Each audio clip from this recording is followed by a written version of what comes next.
Abducted by Aliens by Paul McCann. A short story. Ian arrived at the garden centre as usual, ready for his day's work. The only thing was no one was there to instruct him what to do and where to go. Being disabled, he required help with his daily duties. But there was no supervisors there. So the general manager was usually in his office, but was also absent.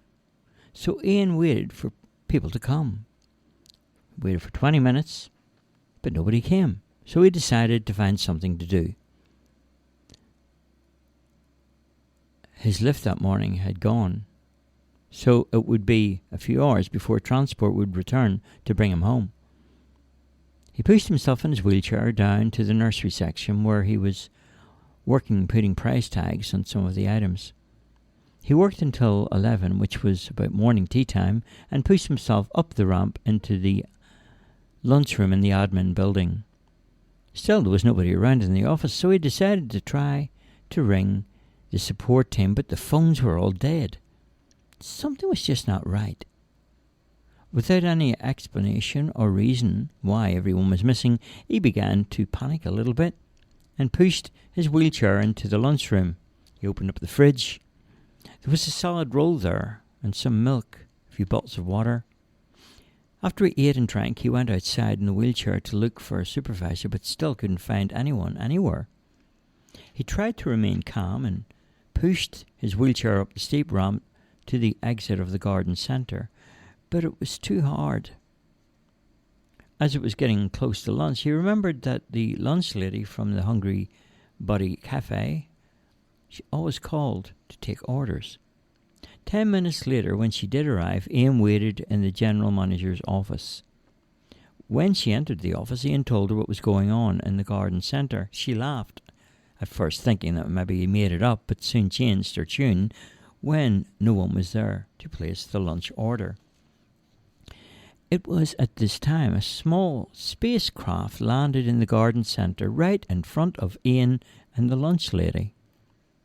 Strange noise began to come from the spaceship, and one by one the spaceship landed, and the garden centre staff walked out from the spaceship door, and a bright light shone around them.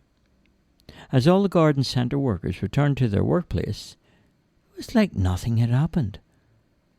6 young men who used to be disabled came softly walking towards Ian and the lady. One of them produced a ball from his pocket, and he threw it up in the air. The ball sat there in mid-air, motionless. Ian and the lady fell into a deep sleep, and the 6 men stood and they stared with a smile upon their face. They carried Ian and the lady over to the spaceship, where they were placed into a chamber and ready and prepared for liftoff. As the spacecraft's engines were turned on, the 6 men took a place inside the spacecraft, and in a few seconds it blasted off from the ground. It shot off into the sky and into space beyond. As the 2 new members of the crew regained their consciousness, they were approached by a group of green-skinned creatures. "Welcome to our ship," they said, and they continued. "If you don't want to come with us, we will understand why, but it's time to enter another dimension. We must be leaving now. So is it hello or goodbye?" Ian looked at the lady, and suddenly one of the young men stood up and he said, "You remember me? I used to be disabled, but now I'm normal again. These creatures are able to help you with things. Trust them." Ian wiped the sleep from his eye and he said, "Let's go." The lunch lady nodded her head in agreement, and the spaceship shot off faster at time warp speed into a distant universe. Planets and stars whizzed past like corduroy streaks, and Ian was placed inside a strange compartment then, where he was hit with lasers and other whirring lights and flashes and other devices beyond comprehension. He felt an explosion within his chest, and before his legs felt new again, He walked away from the compartment on his own for the very first time in his life. In a state of mental and physical health, he had gone beyond crisis point. One of the creatures looked.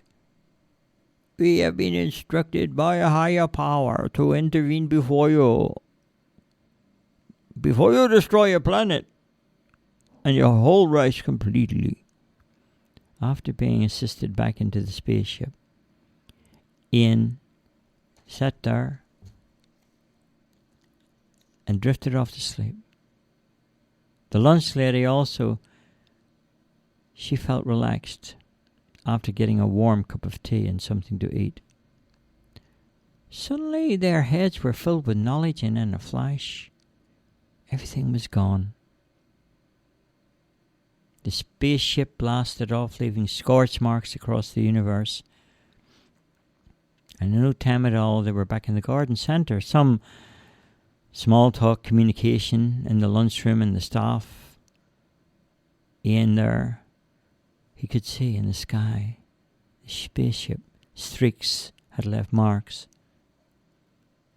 Everyone was busy now at work at the garden centre, potting up new plants, busy at work. They had a new importance, an urgency about the work they were doing. And all those who had once been disabled were now able to communicate on different higher levels at work as their new roles as gardeners.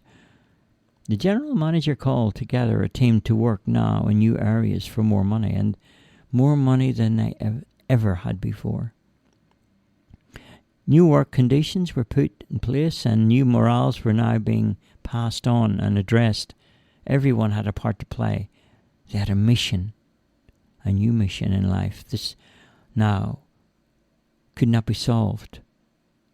The problems that once were. The things that they could not do. The people who they could not work with. The garden centre now was a new place from everyone's point of view. For one important person, the manager came with a new understanding about issues everyone had been entrusted with to make changes, not only in the garden centre, but in the world they lived in. For the visitors to this world had made changes to their minds and their attitudes, and of all those that they had spoken to.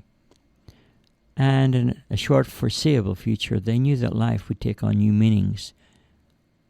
And from the garden centre to the whole world, there would be new benefits for everyone, the entire human race. The end.